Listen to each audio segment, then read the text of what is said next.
Here's the truth nobody wants to say out loud. Most Americans aren't broke because they don't earn enough.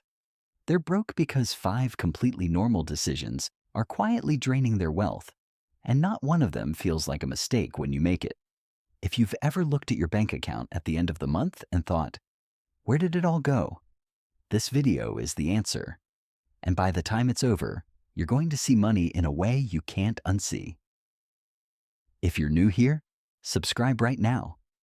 Every week we break down exactly how money works, and more importantly, how your brain works against you when you're spending it. Let's get into it. Buying a brand new car. Picture yourself walking into a dealership on a Saturday afternoon. The truck is clean. The smell is new. The financing looks manageable. Oh, and the monthly payment doesn't feel that far from what you're already paying. So, you sign. And it feels completely reasonable. But here's what that moment actually cost you. The average new vehicle in America today runs between $45,000 and $55,000. Within the first year alone, you've lost roughly $12,000 in depreciation. And that number doesn't care whether you drove it hard or barely touched it. Within 3 years, close to 40% of that vehicle's value is simply gone. Not at risk of being lost. Already gone, the week you signed the paperwork. Now compare that to buying the same truck, same make, same features, same reliability. 2 or 3 years used. Consumer Reports data shows consistently that a 2-year-old vehicle performs nearly identically to its new counterpart. Over the following decade, you're not getting a worse truck. You're getting the same truck, minus the depreciation someone else already absorbed for you. The difference in purchase price, invested steadily from that point forward, compounds into the kind of money that reshapes your retirement entirely. So why does the new car keep winning? Researchers at Stanford found that people choose vehicles based more on what the car says about them than what it does for them. You're not buying transportation. You're buying the story that comes with it. The story that says you've arrived, that things are going well, that you're someone worth noticing at a red light. You're not choosing between a new car and an old car. You're choosing between a story you tell yourself for 6 months and a financial position that follows you for the rest of your life. Yearly phone upgrades. Your phone works right now. Whatever's in your pocket, it's doing everything it was designed to do. But if a new model dropped last month and you felt something, a quiet unease, a sense that your camera suddenly wasn't good enough, that your device felt slower even though nothing actually changed, that feeling wasn't yours. It was engineered, carefully, expensively, and very successfully. Apple, Samsung, and every major tech company don't just release better hardware. They sell you the psychological discomfort of being one version behind. And they've timed that discomfort to a 12-month cycle, so it never fully fades. Consumer Reports data shows the average smartphone still performs at over 90% of its original capability after 3 full years of use. The battery issue everyone mentions? Fixed with a replacement under $100. And the camera improvements between annual models are only measurable under controlled lab conditions, not in the actual photos you're taking on a Saturday morning. Then they hand you the extended warranty at checkout, and suddenly you feel responsible for buying it. But the majority of extended warranties are never used. When they are claimed, the payout usually falls short of what the customer paid in. You're not buying protection. You're buying relief from a fear the company helped manufacture. Add it up.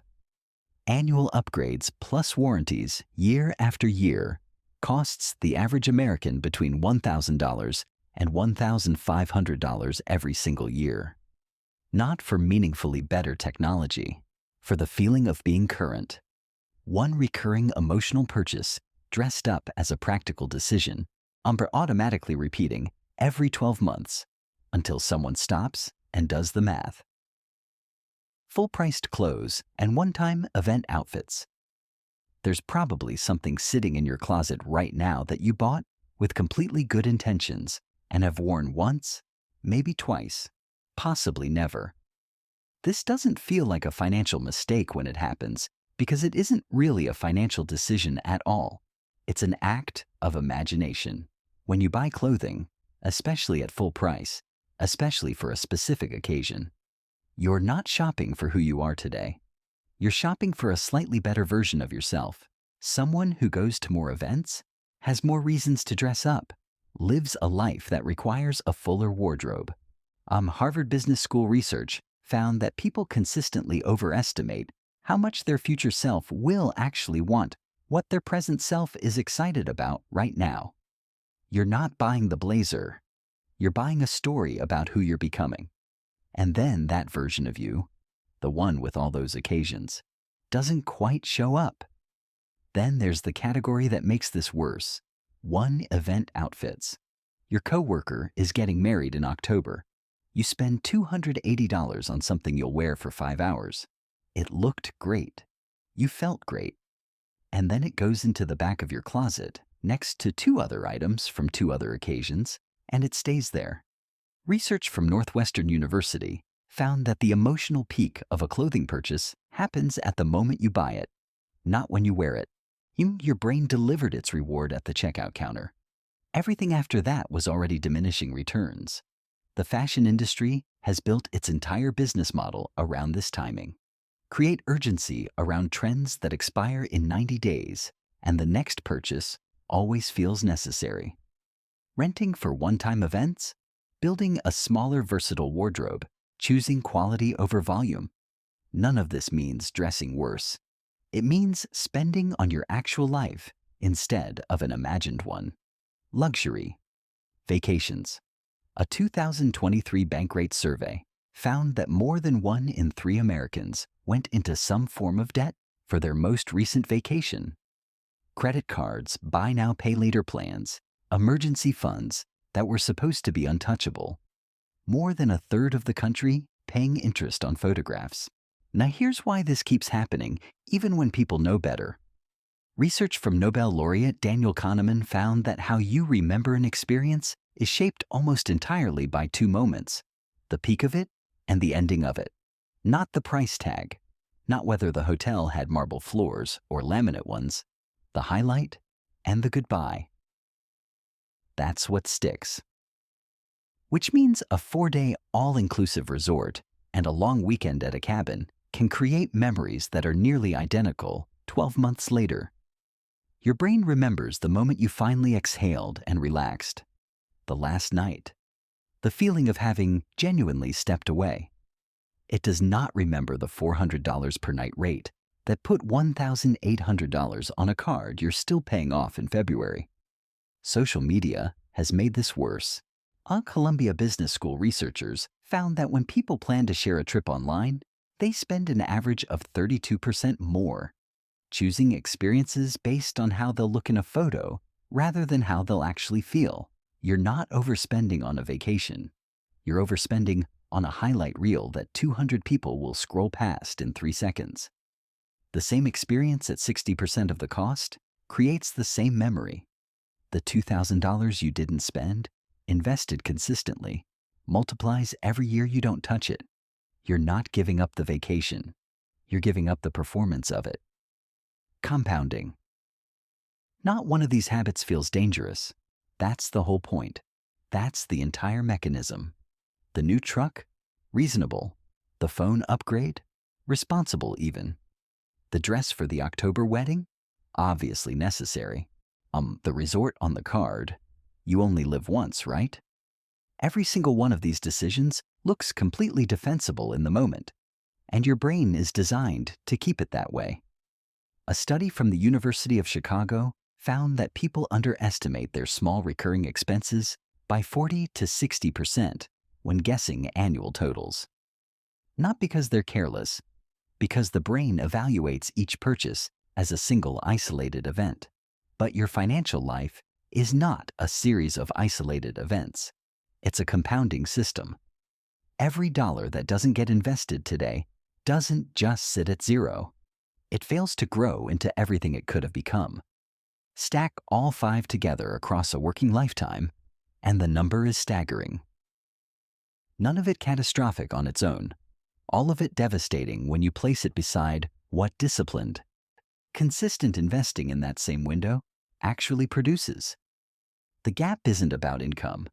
It's about whether you see the full pattern or keep evaluating each piece of it separately.